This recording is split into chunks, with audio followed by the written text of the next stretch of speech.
क्या आपके साथ कभी ऐसा हुआ है कि किसी परफ्यूम की स्मेल आई हो और आपको अपना स्कूल टाइम याद आ गया, या फिर किसी खाने की स्मेल से आपको अपना बचपन याद आ गया? एक स्मेल और पुरानी यादें बिल्कुल एक मूवी की तरह आंखों के सामने आ जाती है। लेकिन ऐसा होता क्यों है? आज हम जानेंगे स्मेल हमारी मेमोरीज को इतना स्ट्रांगली ट्रिगर कैसे करता है। हमारी बॉडी में 5 सेंसेस होते हैं: देखना, सुनना, स्मेल करना, टेस्ट करना और छूना। और इसमें से सबसे यूनिक है स्मेल। जब हम कोई स्मेल महसूस करते हैं तो उसका सिग्नल डायरेक्टली हमारे ब्रेन के 2 इंपॉर्टेंट पार्ट्स में पहुंचता है।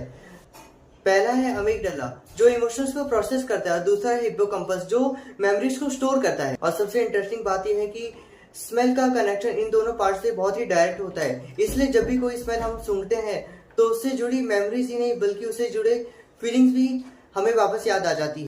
मान लीजिए बचपन में आपकी दादी कोई स्पेशल तेल का यूज करती थी। सालों बाद अगर वही स्मेल आपको कहीं मिल जाए तो आपको सिर्फ अपनी दादी ही नहीं बल्कि उनके साथ बिताए हुए हर पल, उनकी आवाज, यहाँ तक कि उनके इमोशंस भी आपको महसूस होने लगेंगे। इस फेनोमेना को साइंटिस्ट फ्रॉस्ट इफेक्ट कहते हैं।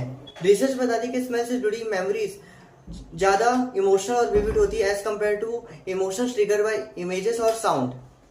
और इसका एक इवोल्यूशनरी रीजन भी है।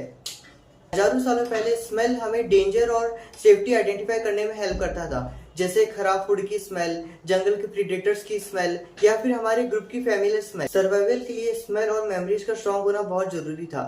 इसलिए आज भी हमारे ब्रेन में स्मेल बहुत ही डीपली स्टोर्ड है। तो अगली बार जब आपको किसी बारिश की मिट्टी की स्मेल, या फिर पुराने किताबों की स्मेल, या खास परफ्यूम की स्मेल आपको इमोशनल बना दे, तो समझ जाइए कि आपका ब्रेन सिर्फ स्मेल को पहचान नहीं रहा बल्कि वो आपकी जिंदगी के किसी पुराने चैप्टर का दरवाजा खोल रहा है।